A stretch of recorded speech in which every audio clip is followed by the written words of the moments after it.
Hey guys, I'm Joe, this is Theo Joe Tech, and I wanted to make a video about 5 upcoming cool tech products that I think you guys would be interested in. Starting off, we have Electric Objects, which is basically a digital picture frame that you hang on the wall. It's actually a lot bigger than the small ones you see. This one's actually a full 1080p screen, and the whole idea is that it's art that you can put on the wall, but you can change it to whatever you want. It's a matte screen. It looks a lot closer to an actual painting than if you were to just hang a screen on the wall. I think this is really cool, especially because I've kind of thought of this before. Imagine having a big screen on the wall that could show whatever picture or anything you wanted, and now that's something you can do. Although it is a lot smaller than I imagined, but I can see this becoming a lot more popular in the future. The only problem with this one is that it costs $500. Yikes, that is a lot of money, but I guess for people who are really into art, that might be something you're willing to pay for, or you just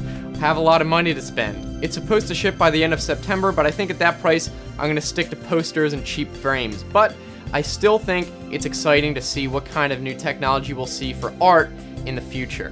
Next, we have the SendLED Snap, I think I'm pronouncing that right, light bulb. Now, this isn't a normal light bulb, it's actually a security system. So it's a floodlight, but in addition to just being a light, it also has a built-in camera, HD camera that streams via Wi-Fi.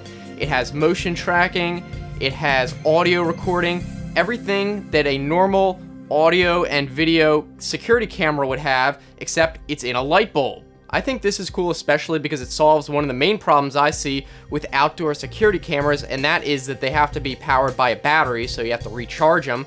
But this, obviously, without having to be wired, you just stick it right into the light bulb socket, and it has unlimited power. I also like that it's not immediately obvious as a camera, so if a thief were coming up onto your house, it's not like they're going to be able to just spot it and tamper with it to hide themselves.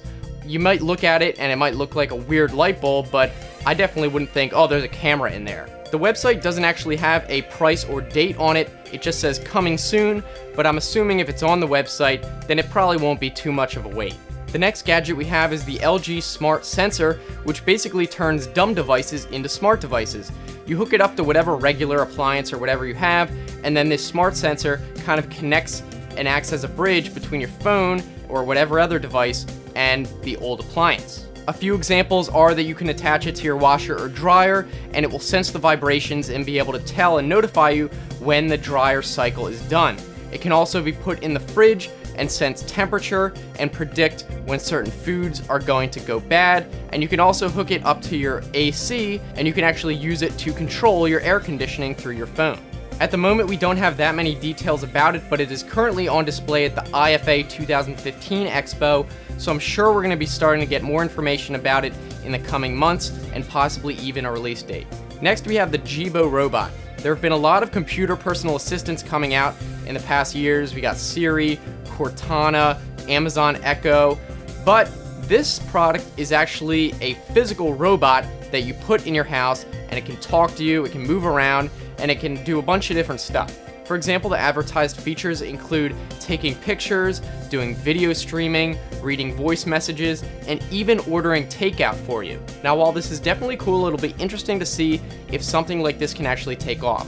At the hefty $750 price tag, it might be a limiting factor for what convenience it actually provides. I don't actually see myself getting something like this, especially at that price tag, but I do want to see what other future iterations and other products come out that are related to this in the future. This product is actually expected in winter of 2015.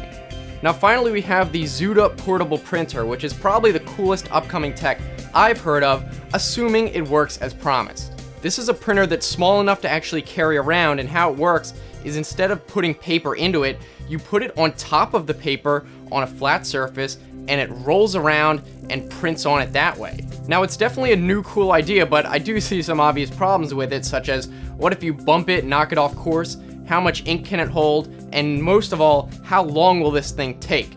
They claim that they want to get it down to 1 minute per page, but in the prototype demo, it looked like it was printing really slowly, so we'll have to see.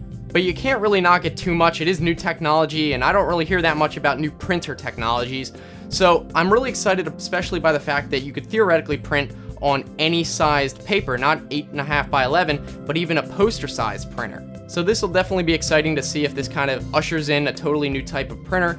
It's expected in early 2016 if you pre-order at this point, and it costs around $200. Not exactly cheap, but definitely within reason.